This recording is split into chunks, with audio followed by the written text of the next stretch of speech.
नमस्कार, मैं हूं आरजू अंसारी और आप देख रहे हैं राष्ट्रीय जगत विजन न्यूज। राजधानी रायपुर के प्रेस क्लब में आज लोकतंत्र रक्षक संघ के लोगों ने युवा संकल्प को लेकर प्रेस वार्ता की। उनका कहना है कि युवा संकल्प केवल एक योजना नहीं बल्कि एक सामाजिक आंदोलन है। लोकतंत्र रक्षक संघ के लोगों ने प्रेस वार्ता को संबोधित करते हुए कहा कि देश के लोकतांत्रिक इतिहास में 1975 से 77 का आपातकाल एक ऐसा दौर था जब लाखों देशभक्त नागरिकों ने अपने संवैधानिक अधिकारों की रक्षा के लिए आवाज उठाई। उन्होंने जेलें भरी यातनाएं सही और लोकतंत्र की रक्षा के लिए अपना जीवन दांव पर लगाया। आज जब हम लोकतंत्र के फलों का उपभोग कर रहे हैं तो उन रक्षकों के परिवार, विशेषकर उनके बच्चे के मामले में सामाजिक, आर्थिक और शैक्षणिक रूप से अब हाशिए पर हैं। इन्हीं परिस्थितियों को देखते हुए लोकतंत्र रक्षक संघ समाज सेवी संगठन ने एक महत्वाकांक्षी परियोजना की रूपरेखा तैयार की है, जिसका नाम है युवा संकल्प। ये योजना संघ के अध्यक्ष सचिदानंद उपासने की प्रेरणा से प्रारंभ हो रही है।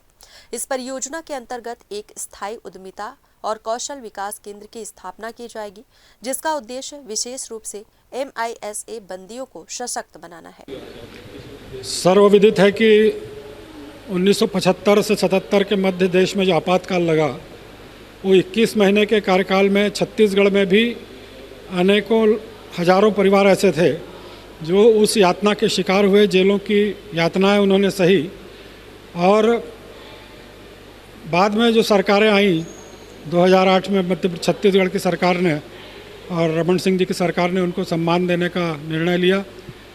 बाद में विष्णुदेव साय जी की सरकार आई, उन्होंने भी निर्णय लिया, लेकिन वो निर्णय उसमें सम्मान निधि जो है वो जो सेनानी थे उनको और जो उनकी पत्नी है उन तक ही सीमित है।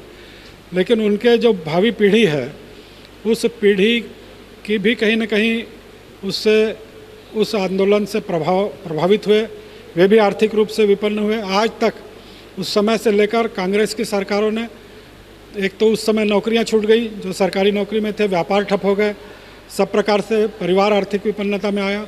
बाद में उनके बेटों को भी इस आधार पर सरकारी नौकरियां नहीं मिली।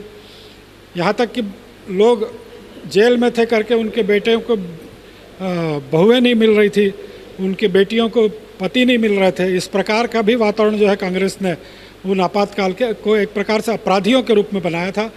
आज उनके परिजनों के लिए हमने एक योजना बनाई है कि उनके परिजन यदि आज किसी प्रकार से आर्थिक विपन्नता से जूझ रहे हैं, कोई नौकरी उनके पास नहीं है, कोई व्यापार उनके पास नहीं है, तो हमने एक लोकतंत्र रक्षक संघ के नाम से NGO रजिस्टर्ड कराया है और उस NGO रजिस्टर्ड के माध्यम से हम और एक कार्य योजना हमने बनाई है, कौशल विकास जो शासन की योजना है, उसमें लाभ लेकर उनको प्रशिक्षण दिया जाए, उनको सब प्रकार से सक्षम बनाया जाए आर्थिक रूप से।